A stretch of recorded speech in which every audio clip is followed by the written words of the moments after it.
What if your entire life, your health, and even your mind were shaped before you were born? Because of your ancestors' relentless pursuit of power, your entire life, your body, your thoughts, your future are already decided before you are even born. Imagine being forced to live a life where your very existence is shaped by decisions made long before your time, a legacy of pain, suffering, and control handed down through generations, all because of their desire to maintain power at any cost. For centuries, royal families twisted their bloodlines in the name of purity. The consequences? Generations of innocent lives, especially women, trapped in a cycle of suffering, their bodies and minds forever marked by the choices of those who came before them. In this video, we'll uncover the heartbreaking stories of these royal women, whose lives were forever altered by a tradition they never asked for. A tradition that caused unimaginable pain, from physical deformities to emotional devastation. By the end, you'll see how this obsession with power came at a devastating cost. For centuries, royal families believed that keeping their bloodlines pure was the key to maintaining power. In their eyes, the strength of the monarchy depended on who was born into it, and they thought that only by marrying within their own family could they ensure the strength and dominance of their lineage. The desire for power and control over their kingdoms led them to make shocking decisions, ones that would come at an unimaginable cost. Imagine a time when your family's survival and future were more important than your own well-being. To secure their throne, many royal families arranged marriages not out of love, but to keep the bloodline pure. But what does it really mean for a family to keep their bloodline pure? It means marrying cousins, uncles, and nieces, all to make sure that power stayed within the family. The consequences of these choices, however, were anything but pure. In royal courts across Europe, where marriage options were few, these families had no choice but to marry their relatives, sometimes for generations. This practice of inbreeding was not just a habit, it was a necessity for power. But it was also a dangerous gamble. While they thought they were protecting their bloodline, they were unknowingly setting up a future filled with health complications and even mental decline. What happened when the royal bloodline was too pure? It led to heartbreaking results. Children born from these marriages often suffered from physical deformities, serious illnesses, and mental health issues. These were not just accidents. They were the direct consequences of families that believed preserving power was worth any price. What was the cost? Lives filled with pain, suffering, and uncertainty. For many royal families, the idea of a pure bloodline seemed essential to keeping their power intact, but they didn't see the toll it took on their children, especially the women who were caught in the web of these dangerous traditions. These women were born into a world where their worth was not defined by who they were, but by their genetic lineage. Their lives would be shaped by their ancestors' choices, leaving them to suffer in ways no one could have predicted. Isabella II of Spain, born in 1830, became the country's last queen, ruling under the heavy shadow of a family legacy marked by inbreeding. Her father, King Ferdinand VII, married his niece, Isabella's mother, Maria Cristina, creating a dangerous genetic foundation for Isabella's future. She was thrust into power at just 13 years old, already struggling with the health consequences of her parents' incestuous union. From the very beginning, Isabella's health raised concerns. Born into a world where family bonds were more important than personal well-being, her physical and mental health suffered. Isabella endured lifelong illnesses, some of which were attributed to the genetic risks passed down through generations of inbreeding. Chronic pain, fatigue, and mental instability would follow her throughout her reign, casting a shadow over her leadership. At just 16, Isabella was married off to her double-second cousin, Francisco de Assis. The marriage was far from a love story. It was a political arrangement, forged to keep the royal bloodline intact. Despite bearing 11 children, only 5 survived infancy. Even more troubling, rumours circulated that Isabella's husband did not father any of the surviving children, fueling suspicions and scandal. The strain of her marriage, coupled with the rumours, weakened her emotionally and politically.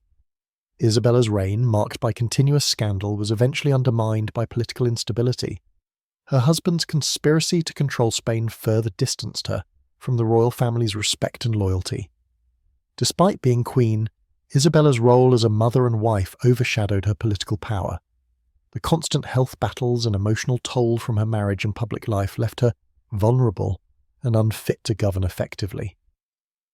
Isabella's legacy is a tragic example of how the pursuit of dynastic power can tear apart not just a nation, but an individual's happiness. Her life was overshadowed by health complications, political scandal, and a legacy of brokenness, forever tied to the consequences of royal inbreeding. Marie-Louise, born in 1791, was the daughter of the Austrian Emperor Francis II. She became the second wife of Napoleon Bonaparte, a marriage that would forever change the course of history. However, like many royal families, Marie-Louise's bloodline was severely compromised by inbreeding, as her parents were double first cousins. Her story is marked by both political alliances and the genetic toll of family decisions.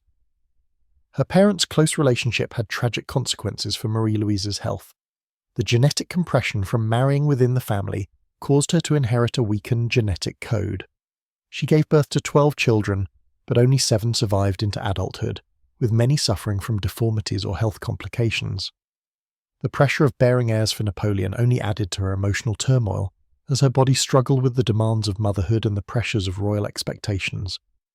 Despite her royal status, Marie-Louise's health was fragile. She suffered from frequent illness, likely linked to her family's inbreeding, which led to mental and emotional distress.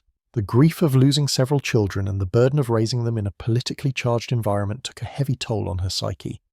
The emotional strain caused by the ongoing health complications of her children further deepened her suffering. Marie-Louise's marriage to Napoleon was supposed to solidify peace between two great powers, but it quickly became a political tool rather than a source of personal joy. She was caught in a vicious cycle, torn between her duty to the empire, the suffering from her inbred family, and the personal sorrow of watching her children's health deteriorate. The weight of her responsibilities led to a life filled with emotional strain, impacting her ability to truly find happiness. Marie-Louise left behind a legacy steeped in tragedy. Her children's poor health, combined with her own emotional and physical struggles, shaped her final years. Despite her royal lineage, her life was marred by personal loss and the overwhelming toll of maintaining the imperial bloodline. Marie Antonia of Austria, better known as Marie Antoinette, was born in 1798 into the powerful Habsburg family. Her lineage was one of the most inbred in European royal history, with generations of cousins marrying cousins, brothers marrying sisters. This genetic web was meant to preserve power, but it came at a high cost, particularly for the women who were forced to live with the consequences. Marie Antonia's family tree was a tangled mess of incestuous unions, with her parents being double cousins. These practices created a genetic maze, which meant that Marie Antonia's health and mental stability were already at risk from the moment she was born. Although she was destined for greatness, her genetic inheritance left her vulnerable to severe health problems that would haunt her throughout her life. As Marie Antonia grew older, she found herself struggling with chronic health issues, likely a direct result of the inbreeding in her family. She gave birth to several children, but many did not survive. Miscarriages and the loss of infants became an all-too-common part of her life, causing her deep emotional pain. Despite her royal status, Marie Antonia could not escape the consequences of her family's obsession with blood purity, which left her physically frail and emotionally shattered. The pressure of maintaining the royal image and bearing healthy heirs weighed heavily on her. As she dealt with personal tragedies, such as the loss of her children, she also faced public scrutiny. The French Revolution brought added turmoil, and she was often blamed for the monarchy's decline, even though her health and emotional state were deeply impacted by her family's genetic choices. The pain of living under such harsh conditions took its toll on her mental health, pushing her to the brink of despair. Marie Antonia's legacy is one of political drama and personal loss. The tragic health issues she suffered, as well as those of her children, were the direct result of her family's obsession with preserving royal bloodlines. Despite her beauty and charm, she remains a figure overshadowed by personal tragedy and the genetic consequences of the dynastic power plays that defined her family's history. These stories are not isolated. They are part of a larger pattern that spans centuries. Royal families across Europe, Asia, and beyond once believed that keeping the bloodline pure was crucial for their survival and power.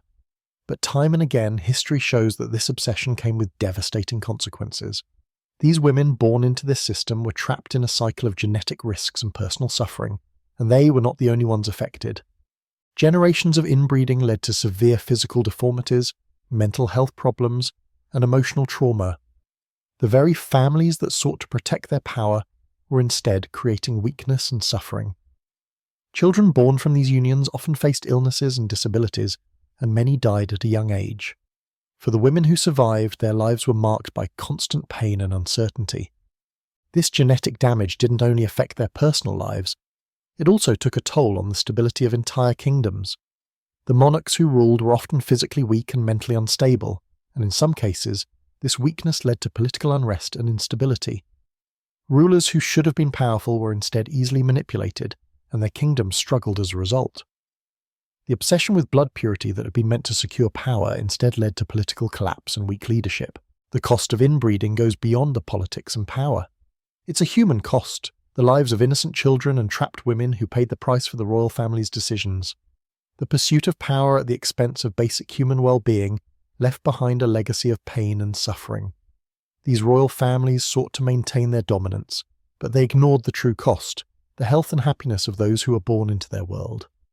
Looking back, we have to ask, was it worth it? Was the pursuit of power and control worth the lives it shattered?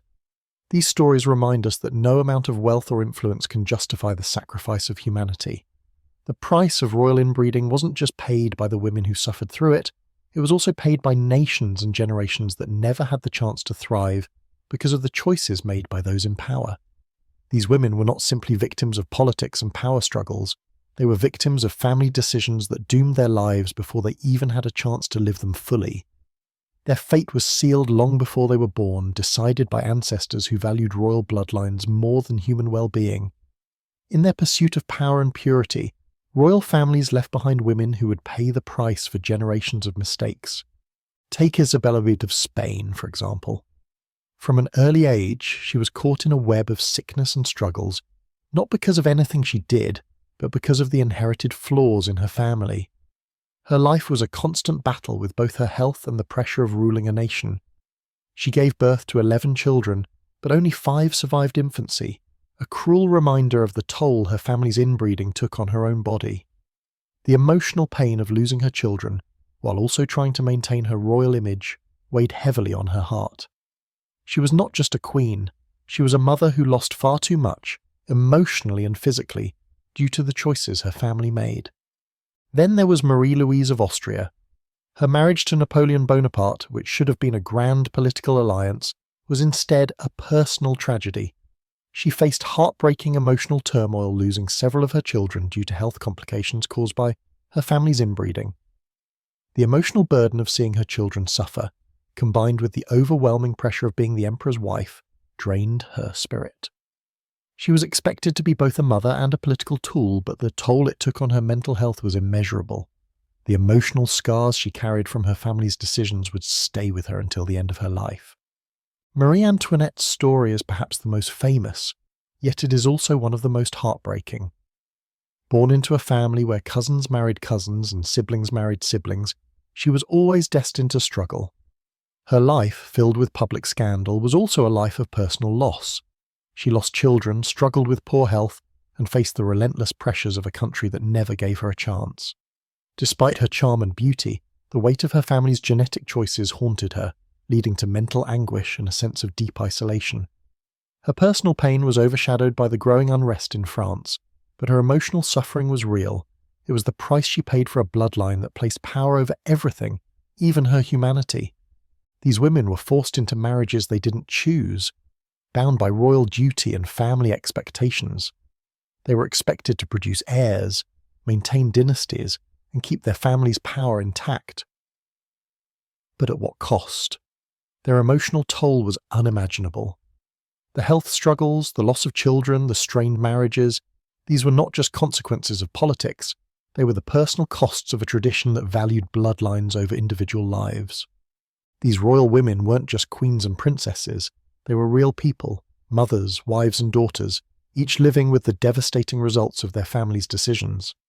They endured not only the physical pain of inbreeding, but also the emotional trauma of being used as pawns in a game of power.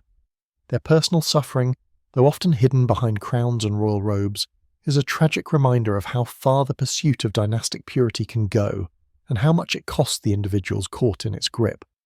Their stories aren't just about royalty, they are about human lives, crushed under the weight of decisions they had no part in making.